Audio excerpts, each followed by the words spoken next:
What's going on, everyone? Honda Fit for Adventure here, and today we're going to be installing a 16-gallon fuel transfer tank in the back of my Honda Fit.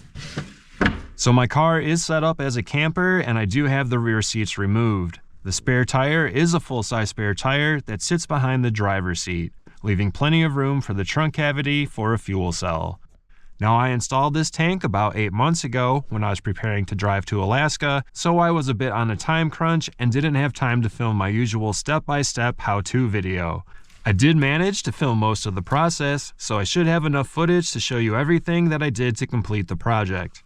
When I'm running low on gas, I'll flip on the auxiliary switch, and the gas will pump from the fuel cell into the Honda Fit's main tank. The fuel line feeds into the fill neck, and the tank vents out underneath the car into the evap canister.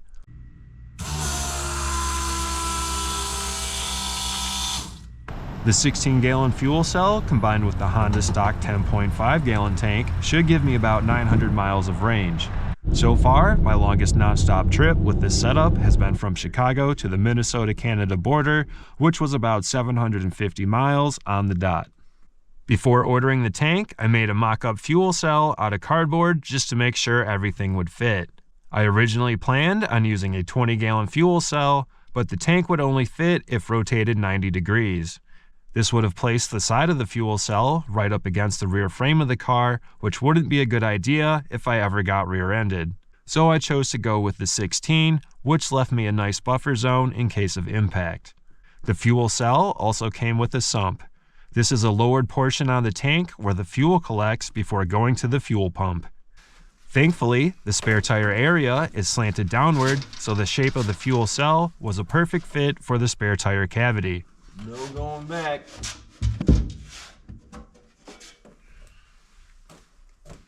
Since the trunk cavity was at an angle, I wasn't able to just bolt down the fuel cell with the mounting brackets that came with the tank. I made 2 L brackets out of 1-inch aluminum and bolted them to the inside of the spare tire area.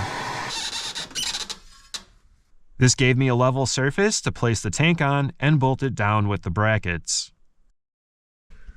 So I think my plan would be to run another aluminum bar across there and then another one across here evenly, and then we can mount it right there. So this is what we got done last night. Both brackets go around the tank. 1.5 inch flat bar that I angled and bolted to the frame. And then I ran 2 more pieces across this way so I could bolt the fuel pump. Ideally, you would want to mount the external fuel pump below the fuel tank, but I didn't have much room to work with, so I had to mount the fuel pump behind and level with the fuel cell, which hasn't been an issue. Since this is just a transfer tank, flow rate isn't that important, so I went with a Holley 100 gallon per hour inline fuel pump with filter, of course. Now for some wiring. The fuel pump relay kit was $100, so I ended up buying my own spools of wire, which I'll need later, and a few relays, and made my own kit for the same price. I mounted the relay on the side of the engine bay for easy access, and then proceeded to run the cable through the firewall and under the interior carpet all the way back to the fuel pump. Got the positive cable for the fuel pump. Wiring the fuel pump was pretty straightforward. I just ran into some trouble wiring the fuel gauge, which we'll get into later. I installed the fuel pump switch where the auxiliary port used to be. After connecting the ground wire to the fuel pump, it was time to start plumbing the fuel lines. So we'll have a 30-degree bend, curve in with the hose, another 30-degree bend, fuel pump, another 30-degree bend, and then into the fuel tank somewhere. We capped off one end of the sump and plumbed the other end up into the fuel pump. This line was a pretty tight fit. Literally, can you see this small gap here? This is where our 8 AN hose will go, but it won't fit with the AN fittings on, so I have to take the tank out. After a small test to see if there were any leaks and the system worked, the next line would go from the fuel pump to the fuel fill neck. I ordered an extra fill neck off eBay and had a shop weld in a fitting so I could attach the fuel line to the side of the fill neck. The fuel line runs up and under the carpet behind the interior panel and into the interior shell of the car where the fill neck is located. Next, we had to add a vent line with a rollover loop. Don't mind this, I gotta tuck that away. The vent line goes from the top of the fuel cell and does a double loop behind the tank. The loop is added to the vent line to help prevent a gas spill in the event of a rollover.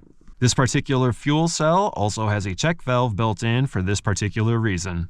After the loop-to-loop, the vent line exits the vehicle through a small hole located in the floorboard, which I previously made to run my underglow cables through, and then connects to the charcoal evap canister located underneath the car.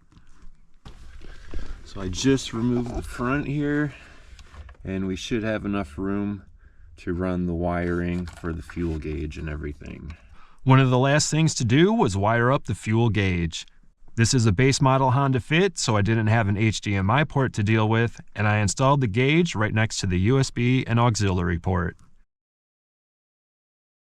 I ran the power and the ground wires from the gauge to the 12-volt accessory port right next door, adding a 5-amp fuse in the line between the two. The last thing to do was run the signal wire from the fuel gauge to the fuel cell. This is where I ran into some trouble. I wired up everything correctly, but I couldn't get the needle to move on the gauge while filling up with gas. Not much needle movement after the gas fill up, but now let's give the auxiliary switch a test.